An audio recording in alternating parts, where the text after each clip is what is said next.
diangkat menjadi rasul. Siapa yang ngangkat? Gubernur atau ketua daerah rumah wanita?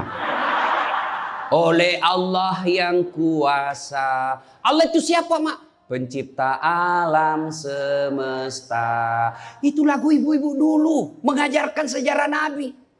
Sekarang apa lagu-lagunya ibu-ibu? Modern mereka, sarjana, istri pejabat, tapi tidak tahu sejarah Nabi. Apa lagunya ibu-ibu sekarang? Yuk, yuk ayo. Yuk ayo, yuk ayo. Apa itu ayo ayo? Ayo apa? Ayo apa?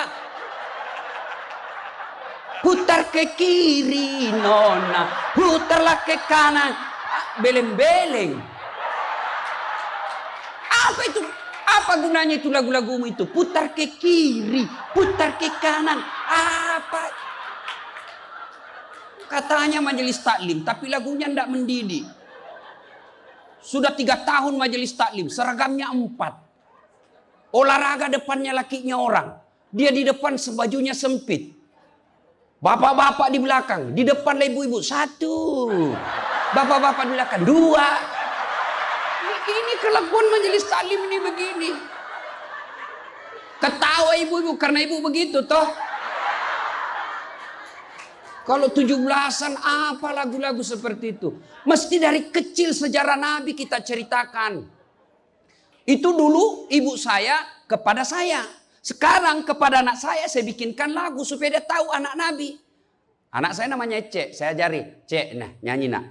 Anak-anak Nabi ada 7 orang, 3 laki-laki, 4 perempuan. Pertama Qasim, Abdullah, Ibrahim, Zainab, Rutkaya, Ummu Kalsum, Fatimah. Ibunya bernama Siti Aminah. Ayahnya bernama Abdullah. Kakeknya bernama Abdul Muthalib. Pamannya bernama Abu Thalib. Ibu baru tahu toh 7 anak Nabi? Ya. Berapa laki-laki? 3. Berapa perempuan? Anak pertama? Qasim. Coba. Ini dari sini kita tahu lagu. Maka ibu harus pandai-pandai mendidik anak. Memperkenalkan sejarah Nabi. Supaya mereka cinta kepada Nabi. Maka ini tujuannya maulid. Bukan kita mau bidah-bidah. Sekarang ada juga baru belajar agama 2 bulan. Itu pun melalui YouTube. Seolah-olah dialah menjadi panitia hari kiamat. Ini maulid bid'ah. Tidak ada pada zaman Nabi. Tidak ada pada zaman sahabat. Pada tabi'in, tidak ada semua itu. Saya bilang, bos, memang tidak ada pada zaman Nabi. Tidak ada pada zaman sahabat. Kenapa? Mereka hidup sesama dengan Nabi. Mereka lihat Nabi. Segar ikatan mereka soal Nabi. Mereka tahu sejarah Nabi. Jadi tidak perlu dituturkan. Sekarang kita sudah 1400 tahun yang lalu. Banyak umat Islam. La ilaha illallah. Muhammad Rasulullah. Tapi dia tidak tahu siapa anaknya Nabi. Maka perlu kembali diingatkan. Jadi kalau orang mau maulid, hargai. Jangan malah dibilang sesat. Masuk neraka. Nenekmu punya neraka. Yang paling enak, yang tidak mau maulid silahkan. Tidak usah. Yang maulid silahkan. Yang maulid ini jangan kau tuduh mereka sesat. Ayo kita saling memuliakan, menghargai sesama muslim. Ya, ini 1 maulid. Yang kedua, ibu-ibu, bagaimana kita maulid ini bisa menjadi bawa pulang, diamalkan. Apa yang diamalkan? Ayo kita sejarah kisah-kisah Nabi saja dulu. Ya, paling gampang sudah. Berapa istri Nabi? Berapa? Ini ibu biar tahu, enggak mau duga dia jawab ini. Berapa? 11. Coba lihat. Istri pertama namanya Khadijah. Tua berapa tahun? 15 tahun lebih senior dari Nabi. Sebelum menikah dengan Nabi, beliau paling kaya di Mekah. Paling kaya di Mekah. Menikah dengan siapa? Muhammad bin Abdullah. Pegawainya waktu itu, karyawannya. Lalu Khadijah selalu cerita-cerita kelebihan Muhammad kepada asistennya. Namanya Nafisah. asistennya. Dia selalu cerita, ini Muhammad baik, jujur, kinerjanya bagus, disiplin, sopan ngomong, nguntung juga baik. Nafisa paham. Oh, bunda ini senang sama Nabi Muhammad. Waktu itu belum jadi Nabi. Akhirnya apa? Nafisa jadi tim sukses. Tapi bukan tim sukses pilkada. Disuruh bikin baleho 10, cuma 5 dia bikin. Hilang 5. Ya kan? Ini Nafisa datang kepada Muhammad. Muhammad, bagaimana kalau ada perempuan suka kamu? Alhamdulillah. Tapi ini perempuan lebih senior dari kamu. Tidak ada masalah. Lebih tua 15 tahun. Tidak ada masalah. Tapi dia sudah 2 kali janda. Tidak jadi masalah. Tapi dia bosmu. Tidak jadi masalah. Yang jadi masalah, benar tidak dia senang sama saya? Kata Nafisa, tenang mas bro. Saya punya urusan. Jangan lagi cari dah hadis mas bro. Tidak ada. Lalu datanglah Nafisa kepada Khadijah. Bunda, bagaimana menurut bunda kalau ada laki-laki senang bunda? Alhamdulillah, terbuka jodoh. Tapi ini lebih muda dari bunda. Tidak jadi masalah. Lebih muda 15 tahun. Tidak jadi masalah.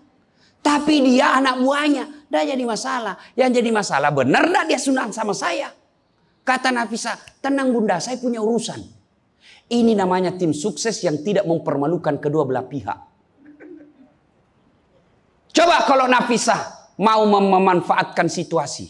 Maka dia datang kepada Muhammad. Muhammad, dia suka kok bos. Tenang aja, ambil semua hartanya. Dia terlalu senang sama kamu. Nafisa kan tidak. Berarti ibu-ibu jaga perasaan orang. Jaga harga diri orang. Jangan permalukan orang. Meskipun ibu tahu ada aib dalam dirinya. Ini penyakitnya ibu-ibu. Apa? Tukang gosip. Ini. Duduk-duduk begini, damai tapi gersang. Oh, coba lihat siapa duluan pulang, dia jadi dibicauan. Jadi gini Pak Gubernur itu dia duduk-duduk itu. Dia enggak cerita tapi apa? Dia mulutnya enggak ngomong tapi bibirnya dong.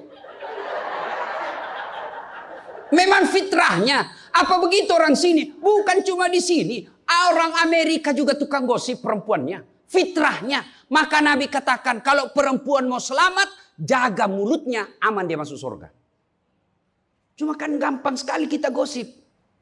Lewat teman kita. Apa?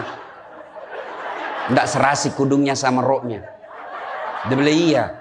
Lipstiknya palsu. Kenapa kau tahu? Melengket di giginya. Semua mau diurus. Iya kan? Ini penyakit kita. Semua mau diurus. Ustadz aja dia gosip.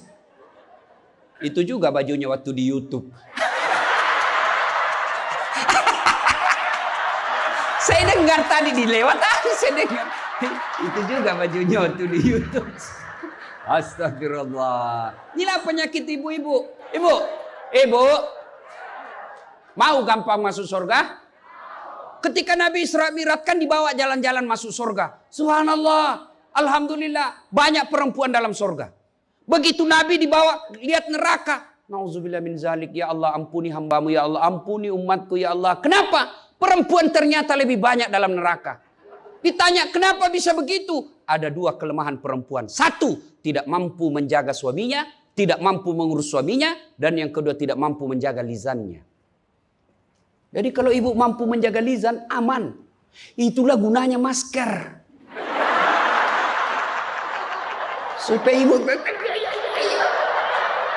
semua mau diurusin. Iya kan penyakit kita. Ya, Bu. Maka bertanyalah ibu-ibu di Makassar. Ustadz yang saya cerita ini kan benar. Memang begitu sifatnya Ustadz. Itulah benarnya namanya ghibah. Tidak boleh kita cerita kejelekan orang. Kalau dia salah yang ibu cerita namanya fitnah. Tidak ada jalan. Ayuhibbu ahadukum kata Allah. Sukakah kamu memakan bangkai sesamamu manusia? Maka berhenti cerita kejelekan orang. Jadi gimana solusinya Ustaz? Ketika datang orang cerita. Bu katanya Nauzubillah min zalik. Kita berlindung kepada Allah dari keburukan itu, Bu. Belum tentu suami kita lebih baik dari dia. Berhenti itu. Cuma kan enggak kita. Yang memang enggak tahu persoalan. Biar enggak tahu persoalan. Ikut campur.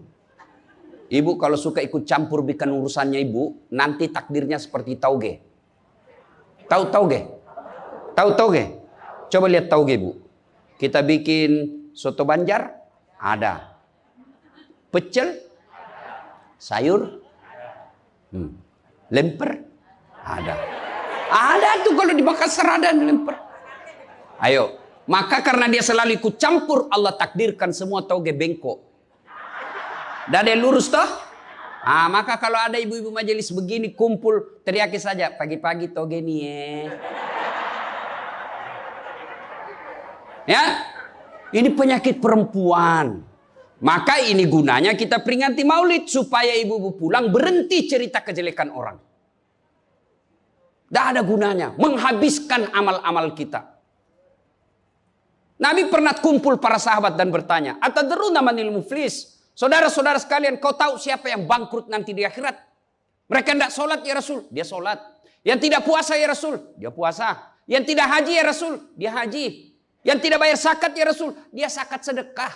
Kalau begitu siapa yang bangkrut ya Rasul? Jarusu wa khati'ur rahim. Tetangga yang jahat sama tetangganya dan yang suka memutuskan tali persaudaraan. Dan salah satu jahat sama tetangga dan memutuskan tali persaudaraan adalah mereka suka menceritakan kejelekan orang. Adakah orang yang senang dicerita kejelekannya? Ada? Ada? Ada ibu? Lalu untuk apa kita cerita orang? Rajin betul istrinya majelis taklim. Baik betul itu istrinya. Tapi kasihan suaminya selingkuh kiri kanan. Lalu apa untungnya ibu cerita? Bu? Hei. Hei. Satu. Pulang pengajian. Tinggalkan gosip. 2. Rasulullah setelah menikah dengan Khadijah usia 40 tahun. Nabi dilantik menjadi Rasul. Pulanglah beliau 3 hari 3 malam di atas Gua Hira. Pulang menggigil. Dia ketuk pintu. Masuklah Nabi. Kedinginan. Lalu Nabi berkata, istriku selimuti saya kedinginan. Kira-kira kalau ibu-ibu apa jawaban ibu?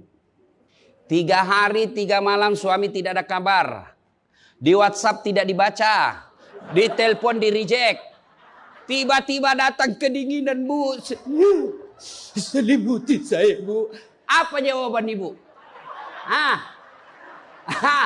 Apa ibu selimuti? Enggak, diinterogasinya suaminya. Mana HP-mu? Dari mana kau ini kedinginan? Iya toh? Tapi Khadijah tidak. Khadijah tidak pernah sangka buruk kepada suaminya. Apa kata Khadijah? Sami'na wa ata'na. Hikmah yang kedua buat ibu-ibu, sangka baiklah kepada suami. Demi Allah, tidak ada kebahagiaan rumah tangga yang dipenuhi dengan sangka buruk. Ibu mau bahagia dengan suami? Mau? Hilangkan sakwa sangka, hilangkan sangka buruk. Telepon suami tidak dijawab pagi-pagi, sangka baik. Oh, berarti suami saya lagi sholat duha. 1 jam kemudian ditelepon, belum dijawab juga. Oh, berarti suamiku lagi meeting dengan gubernur. Telepon lagi siang-siang tidak jawab. Oh, berarti suamiku lagi sholat berjamaah di masjid. Sore ditelepon tidak dijawab-jawab. Oh, berarti suamiku dia lupa handphonenya.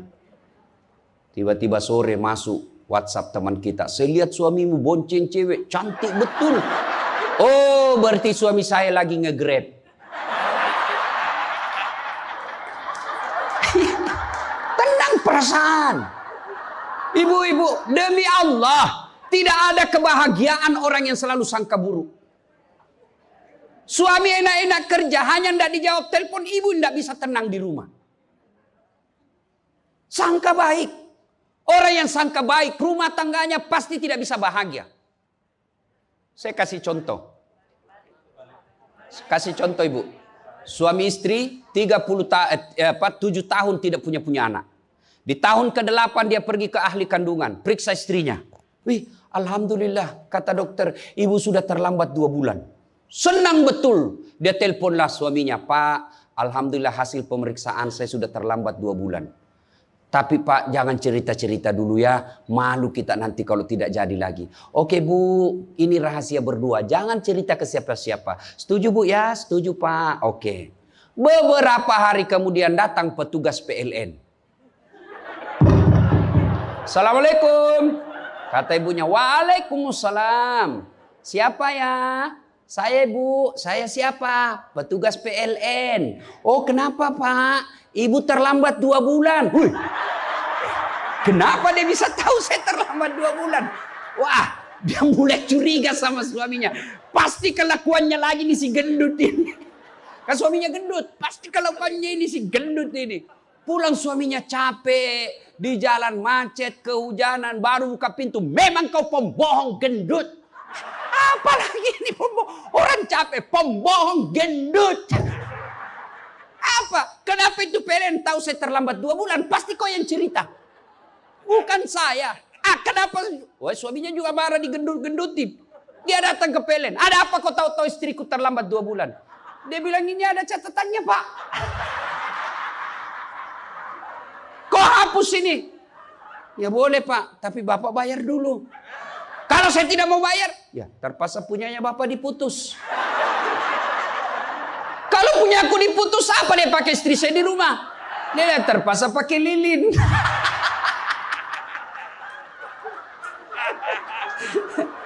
Inilah bahayanya sangka buruk. Bu. Halo Ibu. Bu. Salatullah salamullah ala toha Rasulillah.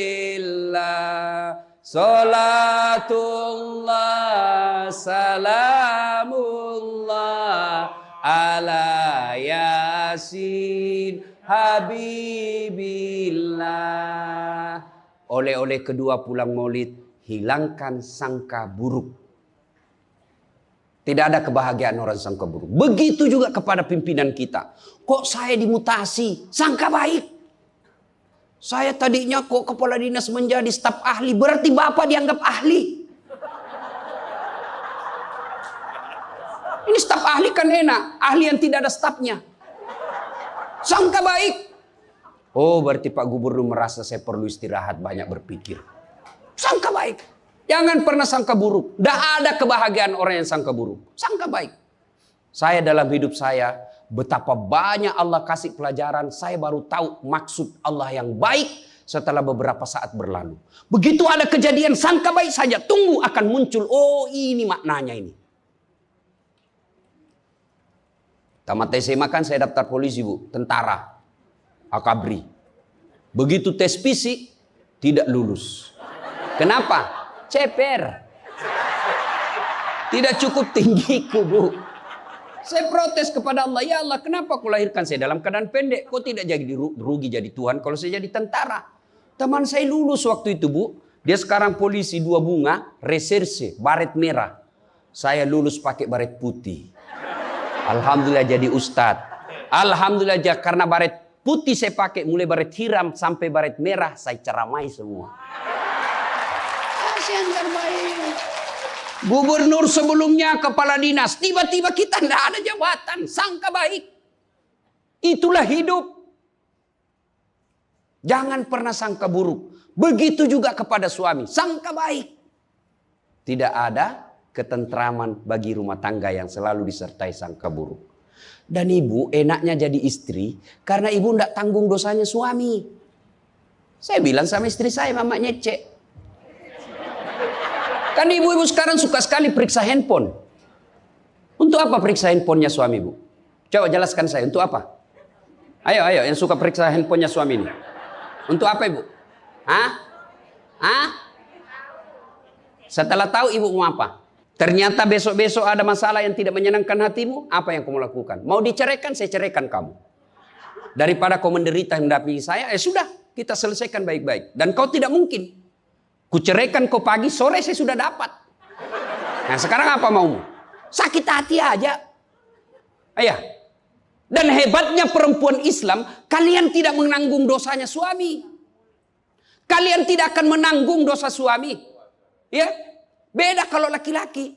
Kalau laki-laki, dosa istri kita tanggung.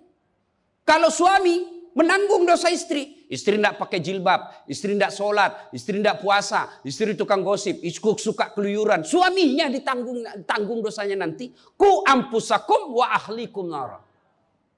Beda istri. Suami pezina, suami koruptor, suami narkoba, suami penjudi, suami tukang tipu. Ibu tidak tanggung dosanya suami. Itulah enaknya jadi perempuan Islam. Bahkan kalau dia sholat, dia puasa Ramadan, dia jaga harga dirinya, dia patuhi suaminya. Kata Nabi, tadahulul jannati bisalam. Silahkan ibu mau masuk pintu surga mana saja. Makanya sangka baik saja, tidak usah sangka buruk. Ada ibu-ibu curhat sama saya tengah malam, Ustaz. Mohon solusinya Ustaz. Saya sudah tidak tahan. Kenapa ibu? Dia bilang saya sudah tidak tahan. Saya minta solusinya Ustaz. Saya sudah tidak tahan. Memang kenapa? Saya ini sudah 21 tahun menikah Ustaz. Tidak tahan. Saya bilang dalam hati. 21 tahun tidak tahan. Inilah kadang-kala ibu-ibu kalau ngomong tidak masuk di akal. Ya memang Allah fitrahkan itu manusia, laki-laki itu lebih banyak akalnya, perempuan lebih banyak perasaannya. Maka kalau perempuan ngomel, dengar saja Pak, tidak usah dijelaskan apa dia mau. Dengar aja, karena memang dia cuma mau didengar. Dengar aja, oh, ya, dengar aja, dengar. Tapi tidak tahan saya Ustadz, ya tidur. Rumus menghadapi perempuan itu, ilmu paling efektif, sabar. Tidak ada sudah kalah itu ilmu sabar. Diam, tidak usah dijelaskan. Biar dijelaskan, tidak masuk di akalnya. Apalagi kalau dia sudah bilang, pokoknya. sudah Pak, lebih diam aja. Pokok, sudahlah. Dijelaskan satu, muncul pertanyaan dua. Dijelaskan tuntas yang dua, muncul lagi pertanyaan tiga. Sudah tuntas semuanya, dia ungkap lagi yang 5 tahun yang lalu. Itulah perempuan. Iya ibu toh? Maka dengarkan saja. Ada saatnya nanti dia bilang, baru dia sadar itu. Iya sebenarnya itu saya emosi aja itu hari Pak. Begitulah perempuan. Dihadapinya jangan emosi. Saya sudah tidak tahan Ustadz. Kenapa? Sudah 21 tahun. Udah cocok saya Ustadz. Saya bilang ibu tahu enggak baut? Tahu Ustadz. Apa pasangannya baut ibu? Mur. Sama enggak? Sama modelnya? Sama bentuknya? Beda. Justru perbedaannya yang membuat dia kokoh. Berarti rumah tangga tidak akan pernah kokoh kalau mau menyamakan. Yang kokoh adalah ketika dia mau saling menerima kekurangan dan kelebihan. Itu pasti kokoh. Mana mau cocok jenis kelamin aja kita tidak sama. Iya. Pendidikan aja kita pasti beda. Latar belakang budaya kita pasti beda. Maka yang membedakan itulah kalau kita kelola dengan baik dalam rumah tangga. Dengan faktor utamanya sangka baik. Insya Allah bahagia rumah tangga. Ya, sangka baik. Tuh Khadijah tidak pernah sangka buruk sama suaminya. Khadijah ketika beliau sakaratil maut. Usia 65. Beliau sakit. Dan baju yang beliau pakai sudah 8 kali tambal. Tahu tambal ibu? Itu tambal ke-8-nya 1 sampai 7. Nabi masih menambalnya pakai apa? Masih pakai kain. Di tambalan ke-8 beliau pakai pelepah daun kurma. Kenapa? Habis kainnya Nabi. Padahal sebelum nikah beliau orang kaya. Lalu beliau panggillah anaknya. Fatimah ta'al. Fatimah ke sini dulu nak. Kenapa bunda? Tolong kau mintakan serbannya bapakmu. Ada serban yang selalu dia pakai bapakmu itu terima wahyu. Tolong sampaikan ke beliau. Saya minta untuk saya jadikan kain kafan. Mudah-mudahan serban itu Allah hindarkan saya dari azab kubur. Mendengar ini, Fatimah berkata, bunda aja yang minta sama bapak. Dengar jawaban Khadijah. Saya malu minta sama bapakmu, nak. Habis hartanya untuk bantu Rasulullah, minta serban, malu. Kira-kira masih ada istri sini malu minta sama suaminya? Pak Gubernur, masih ada kira-kira malu minta sama suami? Bukan diminta, dicuri. Ayo, itulah Khadijah. Maka jangan heran Khadijah meskipun sudah wafat, beliau tidur bersama Aisyah. Beliau tidur bersama Aisyah. Tapi siapa yang dikenangnya? Khadijah. Rasulullah hanya berkata, seolah-olah saya mendengar trompa kakinya Khadijah. Seolah ada Khadijah dalam rumah kita.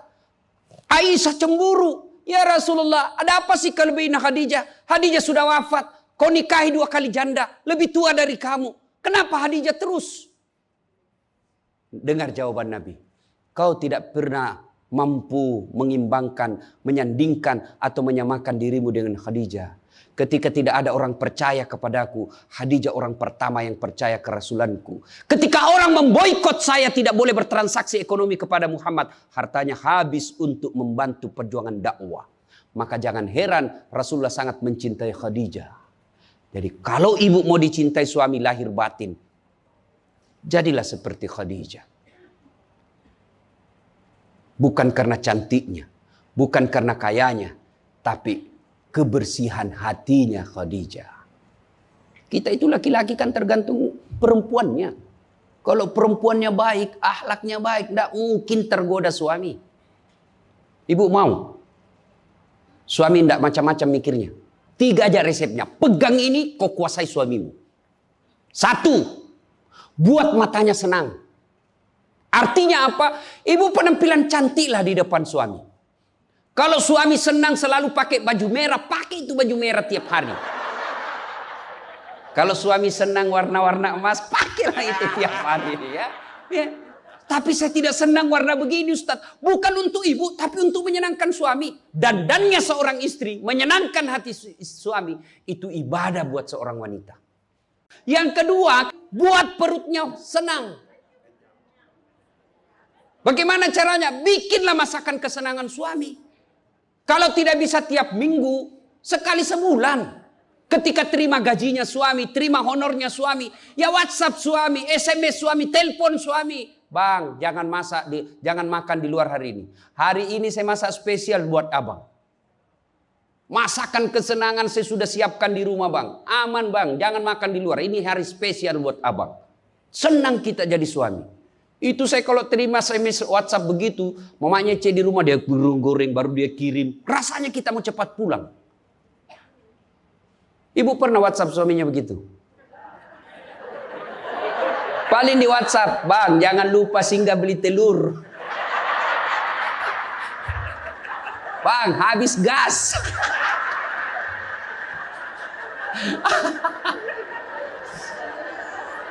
Kok tahu Ustaz? Ya saya rasakan juga. Pernah suatu kali Pak Gubernur pulang saya ceramah takziah malam-malam di Makassar. Tiba-tiba masuklah WhatsApp-nya mamanya C. Ustaz, habis pembalut. Aduh. Tidak mungkinlah sopir saya suruh ini istri saya. Sudahlah, saya singgah, saya berdoa mudah-mudahan tidak ada yang kenal saya. Begitu saya bayar, ada ibu-ibu datang. Ustaz beli pembalut. Saya jengkel langsung saya balik. Biar daripada saya melahirkan. Tenang perasaan. Mungkin ego kita ini buat kita juga laki-laki. Ya, kadangkala ego naik. Masa saya eselon? Masa saya kepala dinas? Masa singgah beli pembalut? Jangan lihat eselonnya. Pakai ilmunya Umar bin Khattab. Umar bin Khattab. Ada sahabat yang selalu mau datang, mau laporkan istrinya. Kenapa istrinya suka ngomel? Maka dia berharap Umar panggil istrinya supaya dinasehatin. Begitu dekat dengan Umar bin Khattab, dekat dari rumahnya Umar, dilihatnya Umar juga dimarahi sama istrinya. Balik dia bilang, Pak Umar aja dimarahin. Balik besok ketemu, ya Amirul Mukminin, presiden lah waktu itu. Saya lihat kemarin Anda istri ngomel-ngomel, Anda senyum saja. Dengar ini jawaban bapak-bapak ini, para pejabat nih yang hadir. Dengar apa jawaban Umar. Begitulah cara saya berterima kasih kepada istriku yang telah hamil, melahirkan, dan menyusui anak saya. Coba, hilang itu emosi Pak, hilang itu harga diri. Kalau kita sudah ingat bagaimana susahnya itu ibu melahirkan, hamil. Masih ingat ibu-ibu waktu hamil? Masih? Ada ndak enaknya itu orang hamil? Untung saya tidak pernah hamil. Oh, coba ibu-ibu kalau hamil, jalan aja setengah mati. Aduh, sudah mau mau duduk aja, mana ada ibu hamil langsung duduk aja. Udah standar samping dulu itu kasihan. Iya ibu, ya benar. Kalau kita laki-laki paling ngidam. Ustaz, apa doanya berhenti ngidam istri? Ngidam apa istrimu? Nanti dia bisa tidur kalau dilihat saya di atas lemari Pak Ustaz. Jadi kalau istrinya mau tidur jam 10, setengah 10 sudah di atas lemari. Saya berhenti kau dongo-dongo itu dikasih kerja di konsum. Yang kedua kata Umar, begitulah cara saya berterima kasih kepada istriku yang telah melahirkan anak saya. Masih ingat waktu melahirkan? Masih? Ada ndak ibu-ibu melahirkan senyum? Ada? Mentang-mentang istri gubernur keluar sayang. Setengah mati juga biar istri gubernur. Nggak ada. Itulah susahnya jadi perempuan. Maka ketika suami disuruh sama istri, bayangkan sulitnya melahirkan. Yang ketiga kata Umar, begitu cara saya berterima kasih yang telah menyusui anak saya. Masih ingat waktu menyusui? Masih? Terutama waktu tumbuh giginya.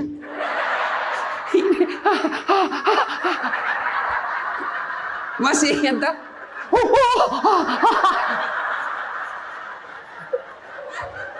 Untuk saya tidak pernah rasakan. Bu kalau digigit kan mana dia ditinjau nanya, kok gigit saya? Tidak, dia usap, lepas nak.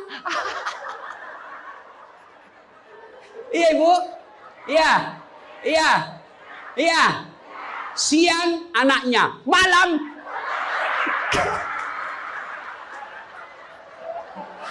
Salatullah, salamullah, ala toha Rasulillah.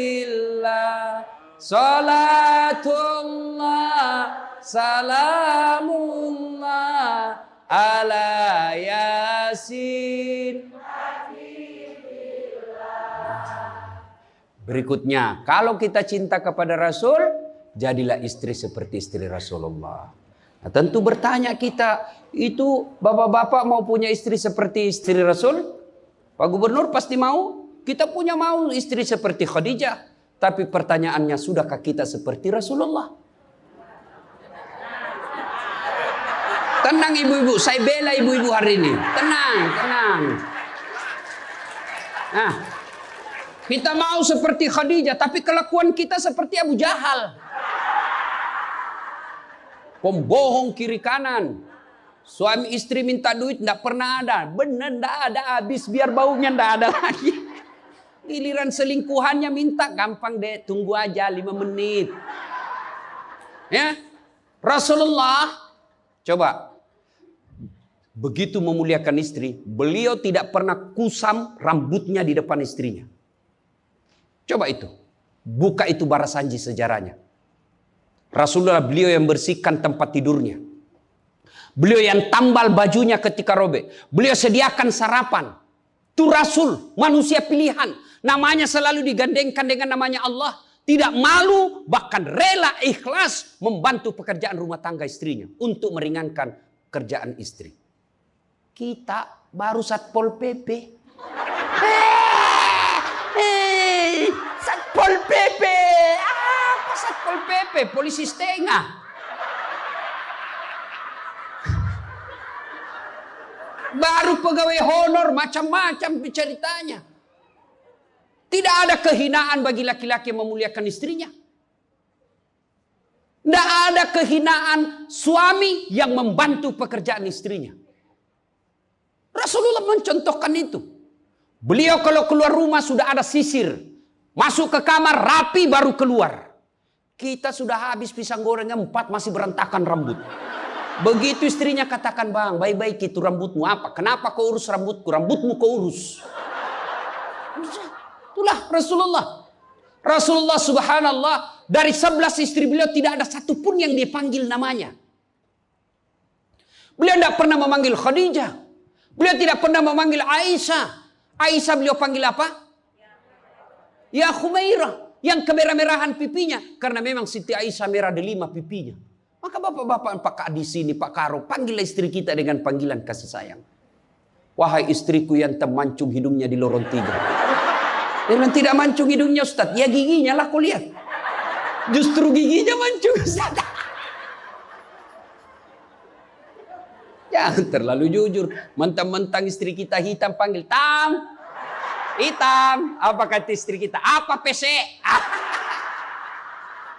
Masa suami istri. Katanya Islam itu agama yang paling paripurna. Kok kita saling PC hitam? Ya. Rasulullah, beliau kalau minum bersama istri beliau, kalau beliau minum gini. Bismillahirrahmanirrahim. Hebatnya Rasul, kalau beliau minum, 1 teguk dikasih lagi istrinya. Minum lagi. Kasih lagi istrinya. Hebatnya, bekas bibirnya Aisyah, itu yang diminum oleh Rasulullah. Bekas bibirnya Aisyah. Masya Allah. Coba kalau kita Pak Kadis. Istri, bekas bibir istri. Bau betul mulutmu.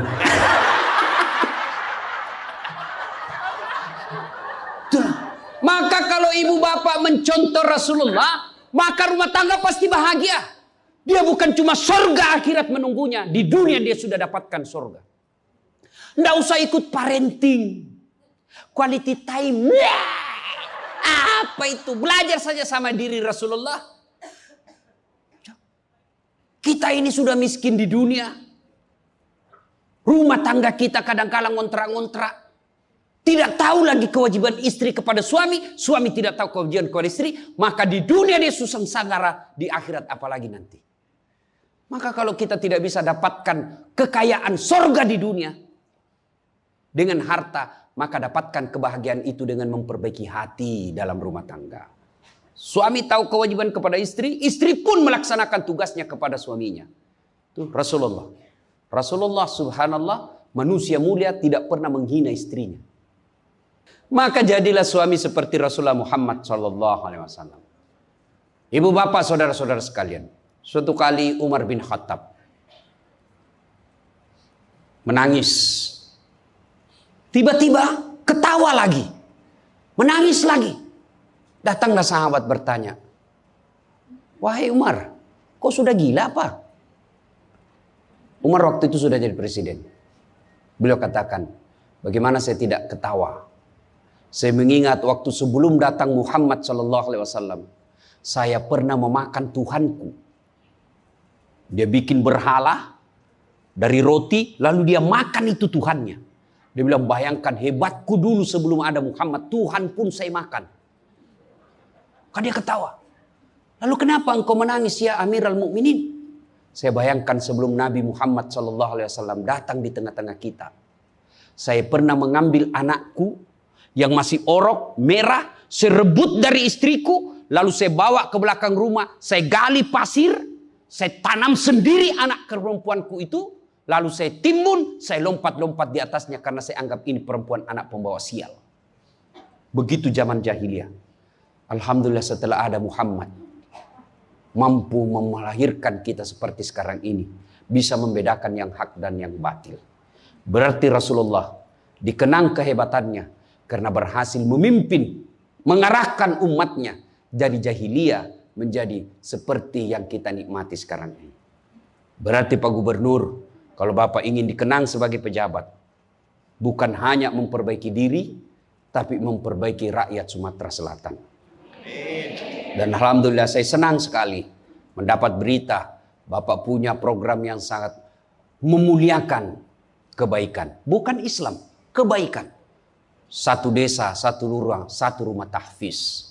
Meskipun Bapak sudah tidak menjabat sebagai gubernur, Selama rumah tahfiz itu dimanfaatkan, maka itu akan menjadi amal kebaikan dunia sampai di akhirat. Tapi percayalah, tidak mungkin Pak Gubernur hebat tanpa didukung sama istri.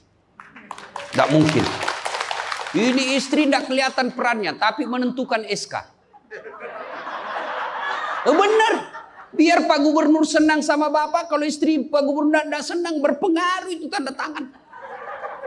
Iya, memang sudah itu begitu yang namanya kehidupan manusia. Saya juga tidak bisa hebat ceramah begini kalau istri saya tidak mendukung. Saya mau bikin naskah, digangguinya saya. Pergi sama bapakmu, cepat kau ambil itu. Nangis sana, mana bisa kita bikin naskah? Begitu kita mau ceramah, dia curi kita punya naskah. Apa? Mana bisa? Allah Subhanahu wa Ta'ala berfirman, mana sudah ini? Mana naskah kita? Maka yang terpenting kembali dalam maulid kali ini, mari jadikan rumah tangga kita sebagai pintu sorga, meraih sorga yang sebenarnya. Jangan berpikir di dunia tidak ada sorga. Kita kan selalu berdoa, fid dunya hasanah, wa fil akhirati hasanah. Selamat di dunia, selamat di akhirat. Apa itu fid dunya hasanah? Menurut para ahli tafsir Al-Quran, hasanah di dunia itu, sorganya dunia itu mengandung 4 komponen. 1, punya pasangan yang baik. Jadi kalau istri bagus agamanya, suami bagus agamanya, suami bagus akhlaknya, istri bagus akhlaknya, sudah 1 komponen sorga didapat. Yang kedua, punya anak yang soleh dan soleha. Tidak ada gunanya pangkat jabatan kalau anak kurang ajar. Ibu-ibu nih, kalau ibu meninggal siapa yang doakan? Hah? Suami. Tidak bakal, dia kawin lagi. Siapa yang doakan? Anak. Maka berhasilan ibu, saya setuju dengan pernyataan Pak Gubernur. Kalau mau hebat ini provinsi kita, ibu-ibunya harus menjadi pesantren pertama. Sayang, seribu sayang, ibu-ibu sekarang banyak yang gagal mendidik anak. Dihormati di luar, dimuliakan di kantor, sampai di rumah dimaki-maki sama anaknya. Itu siapa yang gagal? Ibunya. Kita kadang-kala bahagia, hebat kalau anak kita pintar bahasa Inggris. Hebat anaknya Ustadz, pintar bahasa Inggris. Apa hebatnya? Banyak yang bisa begitu.